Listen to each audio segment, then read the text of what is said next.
हमारी जेठान रानी ऐसन आशीष अरे बहिनी कानी बिटियावा हो अरे बहिनी कानी बिटियावा हो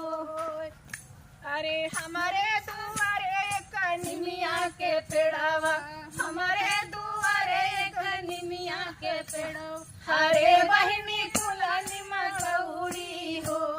अरे बहिनी कुलानी मकौड़ी हो तीसरी पठौनी जब गईली ससुरवा तीसरी पठौनी जब गईली ससुरवा अरे बहिनी धैली हली ननदी के गोड़ अरे बहिनी धैली हली ननदी के गोड़ हमारा नाना दारानी ऐसन आशीष हमारा नाना दारानी ऐसन आशीष अरे भौजी हमारे भतीजावा हो अरे